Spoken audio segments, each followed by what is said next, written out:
네. 이번 시간에 167페이지 대체전표 작성하기. 지난 시간에 이어서 일반전표 입력 계속해보죠. 자, 5번 문제입니다. 12월 15일 날 확정급여형 퇴직연금 제도를 설정하고 있는 재무전자는 퇴직연금 부담금 1,800만원을 한국은행 보통예금 계좌에서 하나은행 퇴직연금 계좌로 이체하여 입금시켰다. 자, 여러분 퇴직연금에 두 가지가 있는데요. 확정급여형 퇴직연금은 이 회사 부담금을 뭘로 처리한다? 퇴직연금 운용 자산으로 처리한다. 그 다음에 한 가지는 뭐가 있었냐면 확정기여형이라는 퇴직연금 제도가 있었어요. 확정기여형 퇴직연금 제도에서는 회사 불이백을 뭘로 처리한다? 비용으로 처리한다. 그게 퇴직급여. 네. 자, 퇴직연금 계좌다 그러면 개정 과목이 퇴직연금 운용 자산입니다. 퇴직연금 운용 자산에 대해서 우리 배웠죠? 퇴직연금 운용 자산. 자, 확정급여형이기 때문에 퇴직연금 운용 자산이고 확정기여형이었다 그러면 그냥 퇴직급여. 퇴직급여로 했을 때는 이걸 나눠줘야 돼. 500번 때 퇴직급여 800만원, 800번 때 퇴직급여 1000만원으로 나눠서 비용 처리해야 되는데 자산으로 처리하는 경우에는 나눌 필요가 없어요. 왜냐면 자산은 뭐 제조 부분 자산이 따로 있고 관리 부분의 자산을 따로 구분하지 않기 때문에 퇴직연금 운용자산은 제조와 관리를 나누지 않지만 만약에 퇴직급여로 처리하는 확정기여형에서는 여러분은 500번 때 퇴직급여와 800번 때 퇴직급여로 나눠야 할 때도 있습니다. 자, 입력합니다. 12월 15일 12월 15일 12월 15일 차변에 퇴직 엔터 치면 연금 운용 자산 198 거래처가 아까 하나금융이라고 그랬죠. 코드에다가 하나금융 퇴직연금. 네, 적용은 그냥 뭐 비워둡시다. 그냥 거래처를 보면 뭔지 아니까.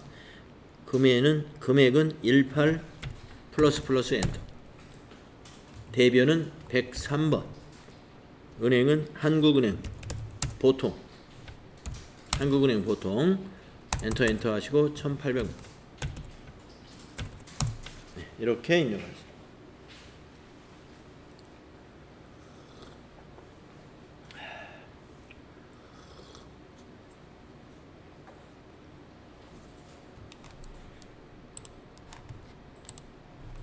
다음은 6번 문제 해보겠습니다. 대체전표.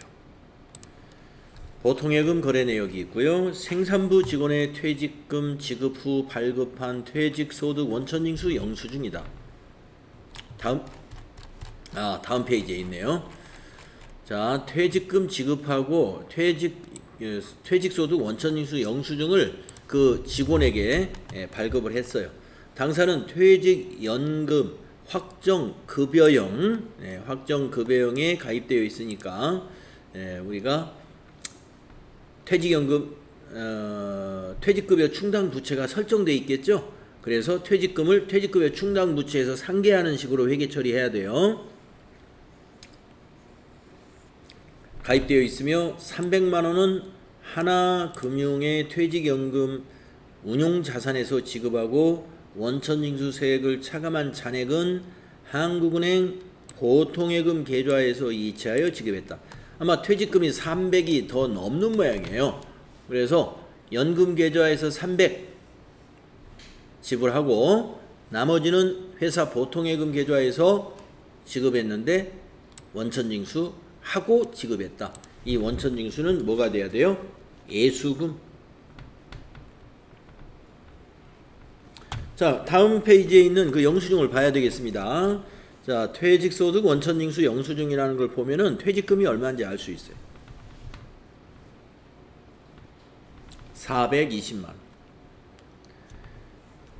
자, 420만 원을 지급하는데 300은 그 하나금융에서 지급했고 300만 원 연금계좌에서 120은 보통예금에서 지급했습니다. 그런데 세금을 공제하고 지급했어요. 얼마를 공제했느냐? 차감 원천징수 6,530원을 차감한 거예요. 차감 원천징수에. 그래서 이 6,530원이 이게 애수금이고 이걸 공제한 나머지가 보통예금이 되죠. 자, 정리가 되시죠? 자, 총 퇴직금은 420인데 300은 하나금융에서, 그리고 나머지는 보통예금에서 지급했는데 요거 공제하고 지급했습니다. 이거예요. 그래서 그 보통예금 지급 내역을 보면은 1193470이죠. 120만 원이 아니라 119만 3,470원은 요 6,530원의 차이입니다. 자, 그럼 입력합시다. 자, 퇴직한 날짜 12월 20일입니다. 12월 20일로 날짜 바꾸고 뭐부터 입력할까요? 차변부터 입력할까요? 차변에 퇴직급여 충당, 가만히 있어봐요. 이거 하기 전에 퇴직급여 충당 부채가 420만 원 남아있는가 봐야 되죠. 네, 합계잔액시산표로 가세요. 합계잔액시산표. 합계잔액시산표를 12월 20일자로 먼저 조회해야 됩니다. 그래서 비유동 부채에 가서 퇴직급여 충당 부채가 420만 원만큼 잔액이 있는가 봅니다. 네, 충분히 있죠. 3,200. 네, 그러니까 3,200 있는 거 확인했습니다. 다시 일반 전표에 와서요. 12월 20일 거 이어서 입력하겠습니다. 차변에 퇴직급여 충당 부채. 퇴직급여 충당 부채 295입니다. 적요에다가는 누구예요? 생산부 직원 퇴직이라고, 퇴직금이라고 이렇게 쓸까요? 생산부 직원 퇴직금 금액은 420만 원을 부채 감소시킵니다. 네, 420만 원 이제 퇴직금 지급했어요. 네, 부채 감소. 그리고 대변에 그 하나금융 거 퇴직연금 운용자산 자산 감소시켜요. 퇴직연금 운용자산 198번. 거래처는 하나금융. 퇴직연금 하나금융 98004. 네, 적요는 생산부 직원 퇴직금 그렇게 복사하시고 300만 원 지급했죠. 300만 원 자산 감소. 또 대변에 거기 그 보통예금 거래 내역에 있는 1193470 대변에 103번 보통예금 은행은 한국은행 보통 코드 넣어야 돼요. 코드에다가 한국은행 보통. 네, 적요는 생산부 직원 퇴직금 네, 그대로 하시고 1193470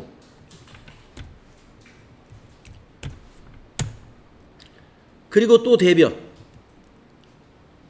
네, 6,530원이 예수금 부채 증가 254 예수금 거래처 안 넣어도 되고요. 적요는 퇴직금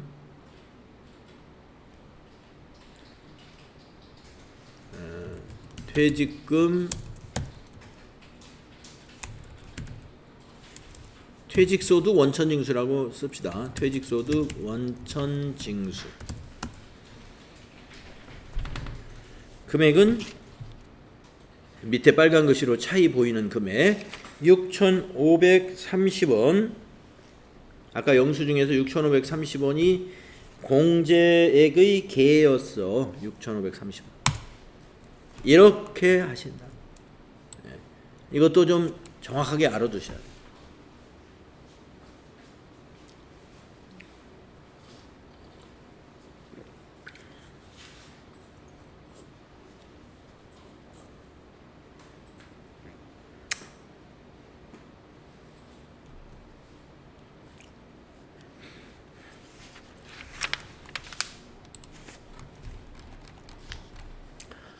예, 그래서 일반 접해 입력 문제 6개를 해봤는데요. 3번, 4번, 5번, 6번은 많은 연습이 필요한 그런 문제라고 봅니다. 3번, 4번, 5번, 6번 잘 다시 한번 연습이 필요할 것 같아요. 자, 우리 교재 169페이지부터 이제 그 풀이가 나와 있습니다.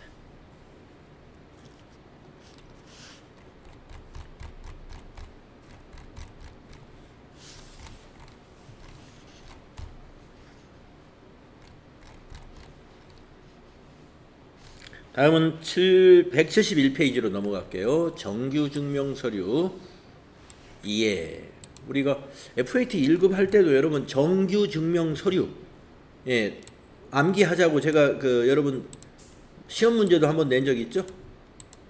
예. 정규증명서류 4가지 신용카드 매출전표, 현금영수증, 세금계산서, 계산서 이게 정규증명서류입니다. 만약에 3만원 초과 거래를 정규증명서류를 받지 않았을 때는 가산세 대상인지를 검토해야 돼요. 그래서 영수증 수취명세서라는 걸 작성해야 된 법인세 신고할 때 이걸 같이 가산세 계산하기 위해서 여기다 이제 입력을 쭉 해가지고 가산세를 납부해야 되거든요. 다음 페이지 수행과제 봅시다. 영수증 수취명세서 작성거래입니다. 다음 거래자료를 일반전표 입력 메뉴에 입력하고 영수증 수취명세서를 작성하시오. 영업부 직원이 명함 인쇄 대금을 현금으로 지불하고 다음의 영수증을 받았습니다. 회사는 이 거래가 지출증명서류 미수치 가산세 대상인지를 검토하려고 한다. 자, 영수증을 받았어요. 정규증명이 아니에요. 금액이 얼마예요? 3만원 넘었어요. 그래서 이걸 작성한다. 자, 여러분 명함대금은 개정과목 무슨 비용으로 하면 좋을 것 같아요? 명함. 요새 뭐 명함 인쇄 잘 안 한다고 그러더라고요. 잘 안 쓰니까. 근데 하여튼 옛날에는 말이죠. 회사 딱 취업하면은 사무직 같은 경우는 명함부터 이렇게 탁 인쇄를 합니다. 책상 자리 딱 주고 명함 한 여러 통 인쇄해서 딱 주죠. 활동하려면 명함이 있어야 되니까. 특히 영업부 직원은 명함이 아주 중요하겠죠. 자, 명함 인쇄 어떤 개정 과목이 좋을 것 같아요? 판매관리비 중에 도서는 아니죠. 근데 이거 인쇄물이에요. 인쇄. 그래서 여러분 개정 과목 중에 도서 인쇄비라는 거 있습니다. 도서 인쇄비. 제가 아마 요거 전표 관리 문제에서 이 문제 하나 냈을 거예요. 여러분 이거 문제 냈는데 틀린 사람도 꽤 많았어요. 도서 인쇄비라는 걸 미처 몰랐던 모양이에요. 명함 인쇄. 명함 인쇄는 도서 인쇄비입니다. 간혹 나와요. 명함 인쇄 대금이다. 이렇게 시험에서도 가끔 다루니까 꼭 알아두세요. 도서 인쇄비로 하세요. 명함 인쇄비 나오면. 자, 현금 지급했습니다. 출금 전표로 요 9월 2일자로 입력하세요. 일반 전표다. 9월 2일 1번 출금 도서인쇄비 영업부 직원 거니까 800번대로 해야 돼요. 자, 거래처는 기흥인쇄네요. 기흥인쇄. 적요에다가는 6번 적요 만들어 놓은 게 있네요. 6번 명함 인쇄대. 금액은 20만원이죠. 20만원. 이렇게 출금 전표로 차변의 도서인쇄비, 판매관리비, 영업부 거니까 판매관리비, 대변의 현금, 자산감소. 그리고 나서 영수증 수취명세서 작성하는 거 여러분 많이 해봤죠? 작성하세요. 자, 영수증 수취명세서 2023 0902 상호는 기흥인쇄 성명 김기흥 사업장 서울 중구 퇴계로 126 122 72 15417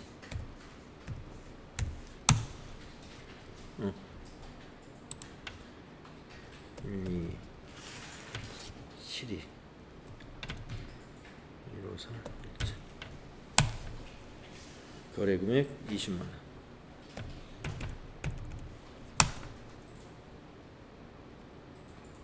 구분에 해당되는 거 없죠? 계정 코드 도서인 세비 800번대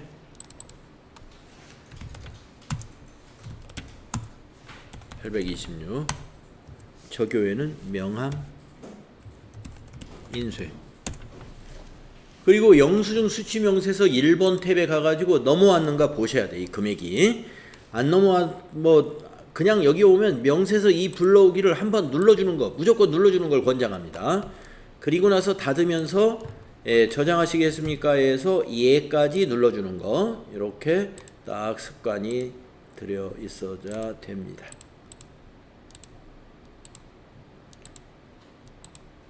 너무 많이 열려서 좀 닫겠습니다. 자, 수행과제 풀이 우리 FAT 1급 준비할 때 많이 했기 때문에 풀이 내용 다 이해가 되실 거고요. 거기 173페이지에 보시면 표가 하나 있습니다. 정규증명서류를 미수취했을 때 가산세가 면제되는 거래들이 있어요. 이런 거래들은 정규증명을 받지 않았고 지금처럼 영수증을 받았다 하더라도 이 가산세가 면제가 됩니다. 그래서 이런 경우에는 아까 그 구분란에다가 해당되는 구분 번호를 넣어줘야 돼요. 그 173페이지 표에 있는. 그래서 TAT 2급은 이 면제되는 거래가 꽤 나와요. 그때는 이 구분해서 코드를 입력해 주면 됩니다. 바로 다음 문제가 면제되는 거래가 되겠습니다. 자, 174페이지 수행과제가 하나 있어요. 자, 이 문제 보세요.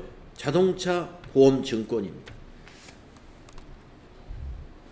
여기 보시면 영수증 수취명세서 작성 거래인데 명세서 제출 제외 대상 거래다.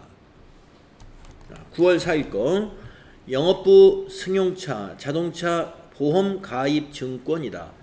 보험료는 한국은행 보통예금 계좌에서 이체하여 삼성화재에 지급하였다. 회사는 이 거래가 지출증명서류 미수지 가산세 대상인지를 검토하려고 한다. 검토하려고 한다 하는 것은 입력해야 한다 이거예요. 입력을 해야 한다.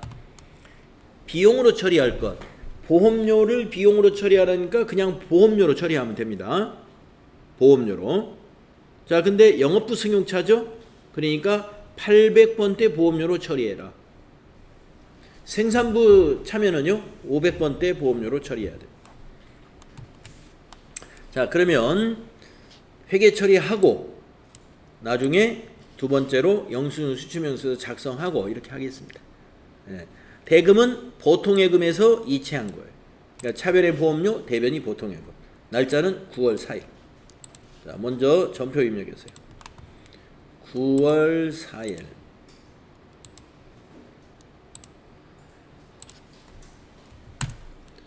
(3번) 차변의 보험료 821번. 거래처는 삼성화재. 삼성화재는 코드가 없네요. 그냥 여기다 쓰세요. 그냥 코드 쓰지 마시고 코드 지워버리고 삼성화재.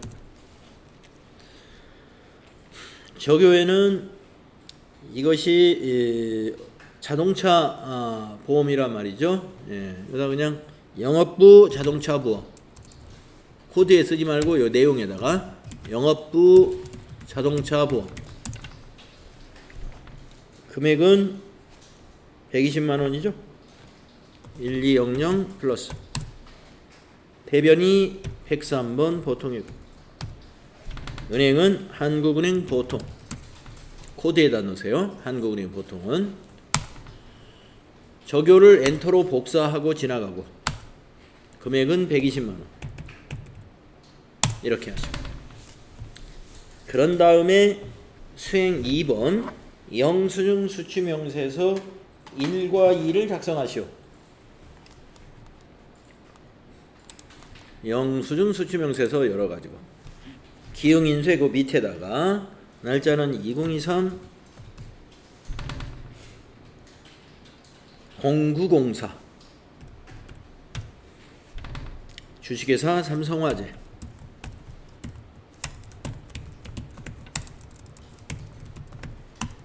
성명 몰라요.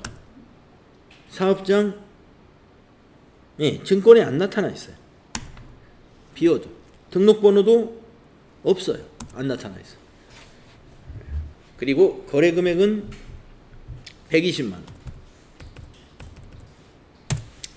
그런 다음에 여기서 이제 구분은 뭐가 되느냐? 16번 보험 용역 16번 엔터. 개정 과목은 보험료 코드를 넣는 거예요. 821번이네요. 적요에다가는 자동차 부업 엔터 쳐줍니다. 그리고 나서 여기 밑에 파란 글씨로 항상 이게 나오죠. 반드시 영수증 수취명세서 이를 확인하세요. 네, 여기 이를 확인하면 두 건으로 나와야 되는데 나와 있네요. 예. 그래도 두 건으로 안 돼 있으면 여기 명세서 이 불러오기 명세서 이 불러오기 누르면 두 건으로 나타납니다. 그 중에 한 건은 16번에 여기 들어있고 여기 명세서 제출 제외 대상의 120만원 한 건에 요게 보이게 됩니다. 닫으면서 이것도 저장하면 돼요. 저장하시겠습니까? 예. 이렇게 하시면 됩니다.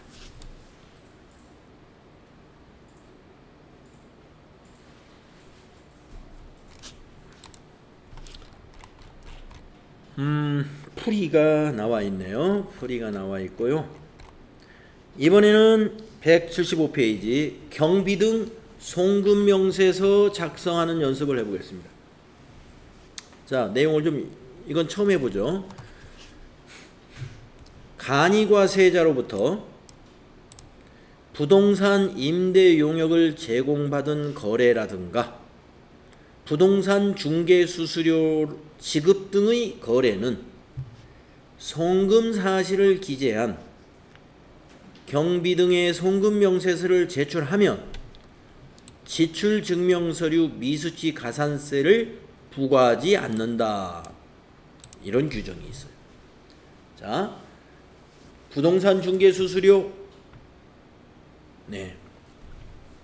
그 중개사 사무소에서 자, 이번에 우리가 뭔가를 부동산 중개 사무소를 통해서 뭔가를 했는데 부동산 중개 수수료가 23만 원이다 그랬단 말이에요.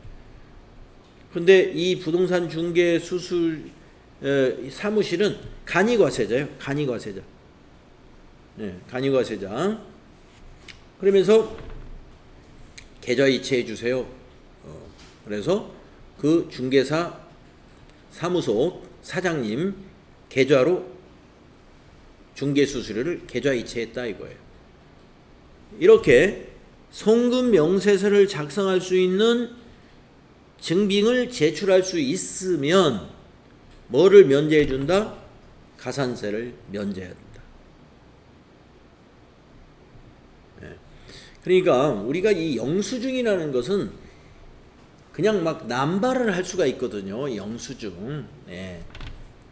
이 영수증이 남발이 되면은 그 신뢰도가 떨어지잖아요. 그래서 정말로 이 거래가 있었느냐 하는 것을 확인하려면은 뭐예요?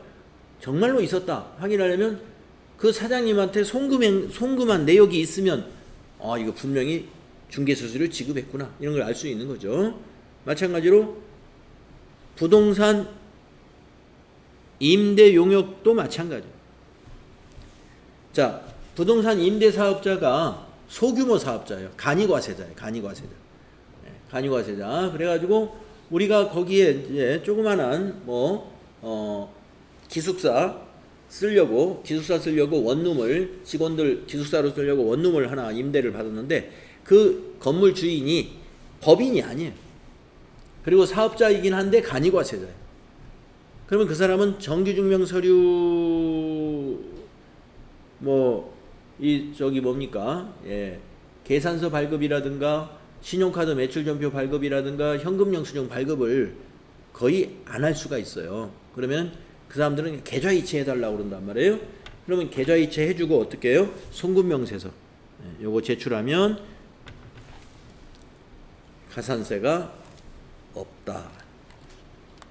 자, 그래서 경비등 송금명세서 제출 대상 거래가 여기 쭉 나열되어 있습니다.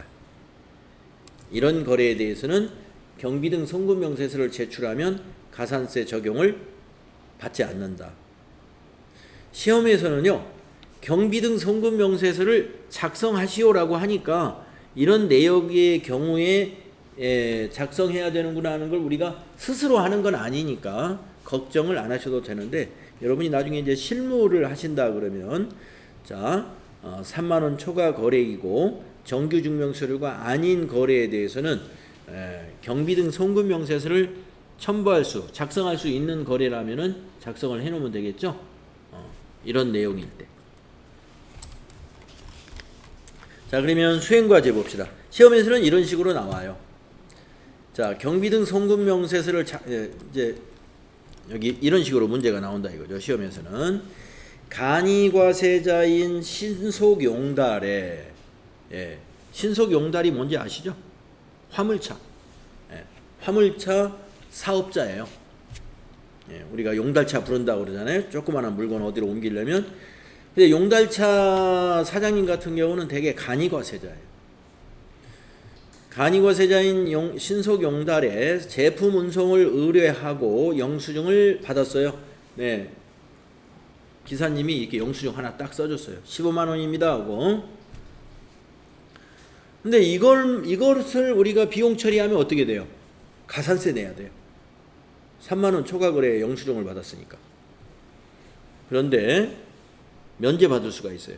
자, 어떻게 받느냐? 대금 15만 원을 한국은행 보통예금 계좌에서 신속용달의 하나은행 박진현 예금 계좌번호 이렇게 박진현 계좌로 송금했다.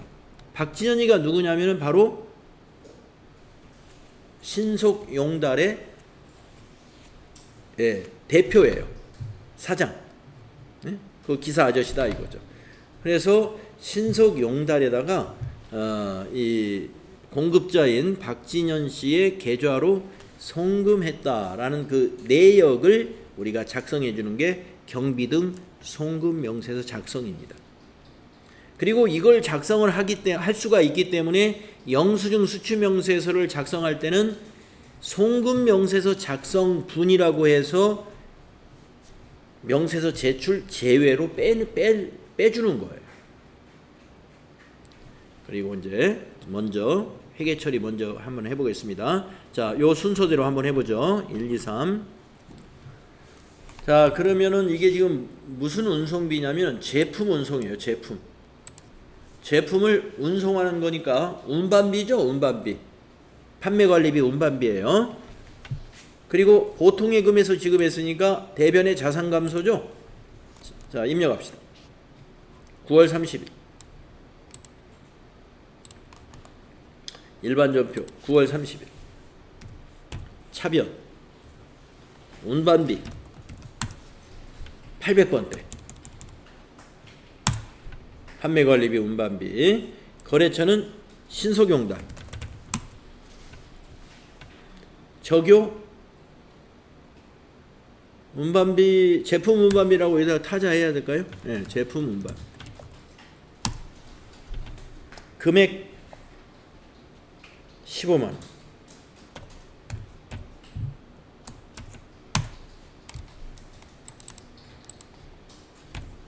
대변 103번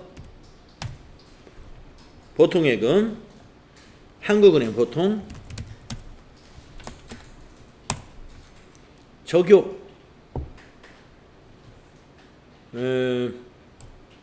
제품 운반 그대로 복사하시면 되고요. 15만원.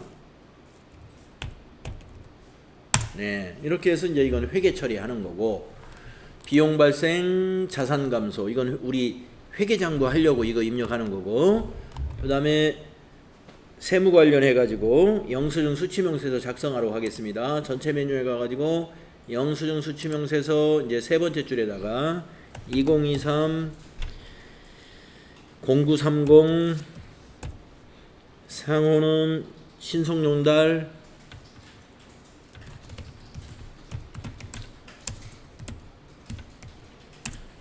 성명은 박진현 사업장은 서울 은평구 가좌로 162 사업자 12460 2145 거래금액 15만원. 자, 구분을 뭐라고 하느냐, 여기 보시면 33번에 송금명세서 제출분이라는 구분이 있어요. 예. 33번 넣어줍니다. 송금명세서 제출분. 그리고 계정 코드는 더블 클릭해서 아까 운반비로 처리했었죠? 운반비 다시 찾아주거나 아까 코드 보고 그냥 입력해도 되고요. 824입니다. 운반비 824죠. 적요에다가는 제품 운반비.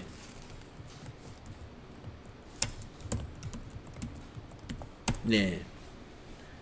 그리고 어디로 가요? 영수증 수취명세서 1번에 가가지고 네, 여기 송금명세서 제출분으로 들어갔고, 명세서 제출 제외 대상이 2건으로 바뀌었고, 뭐 이런 거 바뀌었는지 확인이 안 된다 그러면 명세서 이 불러오기를 그냥 무조건 눌러주세요. 한번. 그리고 닫으면서 저장을 꼭 해주세요. 저장하시겠습니까? 예. 이렇게 하십니다. 자, 그 다음에 이제 송금명세서 작성해야 돼요. 송금명세서.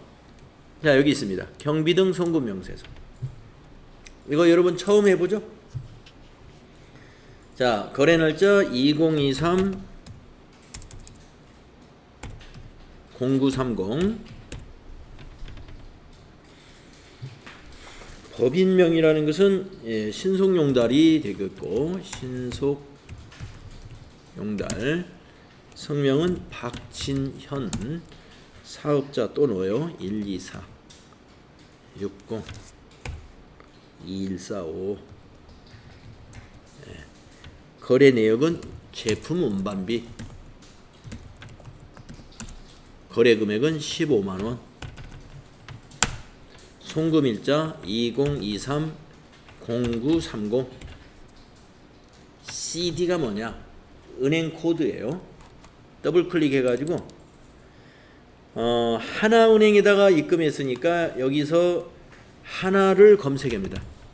하나은행 코드는 081. 계좌번호를 여기다 입력해요. 하이폰까지 넣으면서 501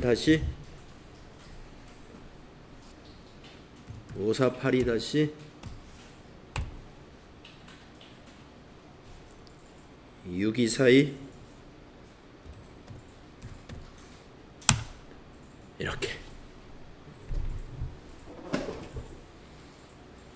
네. 경비등 송금명세서 작성하는 거 뭐 간단합니다. 우리가 영수증 수취명세서 입력하는 것도 뭐 복잡하거나 어려운 작업이 아니듯이 경비등 송금명세서도 어려운 작업이 아니에요. 꼼꼼하게 입력해 주시면 된다는 거죠. 선생님 질문이 있네요. 네. 이게 생산료하고 그 500번대하고 800번대가 있잖아요. 네. 혹시 운반비가 500번대에 있는 것도 있나요? 제조 원가로 가는 운반비 네. 계정 과목 코드에 보면 있죠. 네. 예, 있습니다. 혹시 문제가 다르게 나오나요? 네, 문제에서 그 제조 원가로 가는 운반비가 대개는 이제 사실 제조 원가로 가는 운반비는 거의 다 자산 처리가 많은데, 자, 어떤 것이냐면 제조 원가에 들어갈 수 있는 뭐 운반비다 그러면 여러분 제조 활동에 관련된 운반이 뭐가 있을까요? 제품을 만들려면 지금 우리 회사가 컴퓨터를 제조하는 회사예요. 그러면은 제품을 만들려면은 이제 컴퓨터 원료, 컴퓨터의 원료라고 볼 수 있는 그 주요 원자재라고 볼 수 있는 뭐 CPU라든가 이런 컴퓨터에 들어가는 부품들이 있죠. 메인보드라든가 이런 거 어디서 사오겠죠. 그러면 그것을 만약에 운반비를 우리가 부담을 한다라고 하면은 우리가 재고자산 매입 시에 운반비는 비용 처리를 안 하고 메인보드를 운반했다 그러면 메인보드의 취득 원가에 포함시켜요. 그냥 원재료 B, 응? 원재료로 그렇게 하는 건데, 그래서 사실상 우리가 이제 그동안 시험 문제를 보면은 500번대 제조 원가인 운반비로 문제를 제가 본 적은 없습니다. 예. 본 적은 없어요. 그러나 500번대 운반비도 코드가 만들어져 있으니까 조심하셔야 돼요. 800번대 안 쓰고 깜빡하고 500번대 맨 위에 있는 거 해버리면 틀린다 이거. 500번대 운반비로 하면은 그것이 손익계산서의 판매관리비로 하지 않고 제조원가 명세서로 가버리기 때문에 안 맞아요, 장부가. 네, 나중에 결산해 보면 안 맞아요. 그래서 틀리게 됩니다.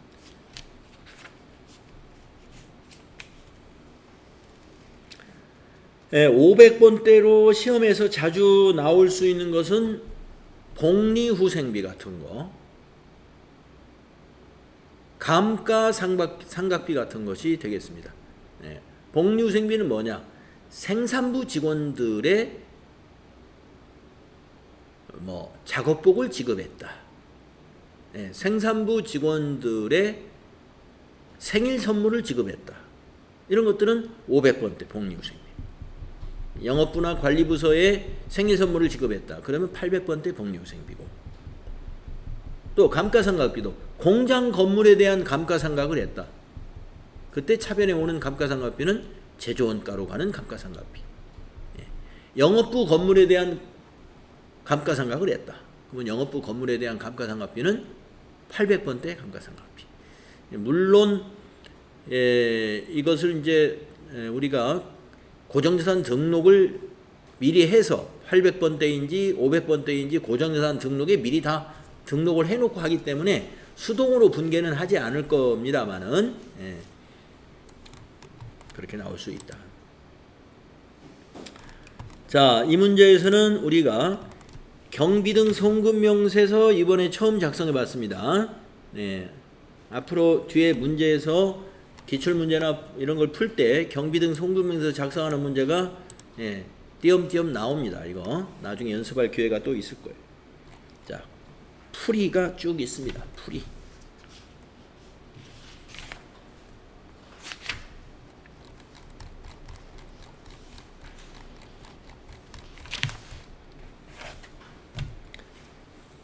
다음은 자금관리로 넘어가는데요. 자금관리도 FAT 1급에서 공부한 내용과 큰 차이가 없어요. 네. 어음 관련 거래 우리가 많이 연습했죠. 어음 관련 거래. 그래서 받으러움에 관련된 회계처리, 보관시, 결제시, 부도시, 배서양도시, 할인시, 다 우리 배운 거죠. 자, 그래서 수행과제로 바로 가서 어음 관련 거래 복습한다라고 생각하시고, FAT 1급에도 나오고 이런 어음 관련 거래는 FAT 1급이든 TAT 2급이든 가리지 않고 이건 나옵니다. 무조건 한 문제는 나올 거예요. 받으러움이 나올지 지급어음이 나올지 두 개가 다 나올지는 모르지만 어음 관련 거래는 항상 매 회차마다 한두 문제씩 나와요. 자, 10월 1일 거 봅시다. 한림사 외상매출금 중에 3천만 원을 전자어음으로 받고, 받으러 음이죠. 입금표를 발행하였다. 받았다라는 입금표를 줬다. 여기서 입금표는 회계처리 사항이 아닙니다. 어음을 받았으므로 받으러 음이고, 외상매출금으로 받았으니까 외상매출금은 대변에 가서 자산감소. 예. 이런 문제 참 잘 나와요. 여러분 엊그저께 자금관리 시험 볼 때도 제가 어떤 회사에 뭐 거래처는 다르겠지만 외상매출금 350만 원인가 550만 원 어음으로 회수했다. 마지막 문제로 그 문제 냈죠. 그 문제예요 이거. 자, 입력하겠습니다. 10월 1일 일반 전표 10월 1일 차변이 110번 받으러 거래처는 한림사에서 받은 거죠. 한림사. 적요에다가는 1번 외상매출금이 어음회수. 금액에다가는 3천만 원. 대변 108번 외상매출금 1001 한림사 똑같고 엔터로 위에 거 적요 그대로 복사하면 되고 금액은 3천만 원. 근데 이 받으러움의 적요는 신경 안 써도 되는 게 받으러움 자금 관리할 거거든요. 그때 이게 바뀌어요 자동으로. 그래서 자, 어음 받으러움 줄을 클릭하고 F3 눌러야죠. 어음 관련 거래는 꼭 마무리까지 잘 해야 됩니다. 자금 관리까지. 자, 어음을 받은 것을 보관이라고 그래요. 그래서 여기 어음 상태 보관 이렇게 놔야 됩니다. 근데 여러분이 엊그제 이제 시험 볼 때도 보니까 받으러움 해놓고 F3 눌렀는데 보관이 안 나와. 보관이 보여야 되는데 그건 뭘 의미하느냐? 받으러움을 차변에 입력하지 않았기 때문에 보관이 안 나온 겁니다. 보관이라는 것은 어음을 받았다는 뜻인데 어음을 받으면 받으러움은 차변에 있어야 돼요. 대변에 있을 때는 절대 보관이 안 나타나죠. 그래서 여러분이 이게 나타나야 되는데 왜 안 나타나지? 요 메시지에 보이는 거 여기 어음 상태 말이죠. 그럴 때는 저기에 내가 차변 대변을 거꾸로 했구나 이렇게 판단하시면 돼요. 자, 보관한 다음에 어음의 종류를 선택합니다. 전자 6번. 그 다음에 이제 어음 번호 오늘 받은 거니까 검색하는 게 아니라 여기다가 입력해 줘야 돼요. 그래서 어음 번호 004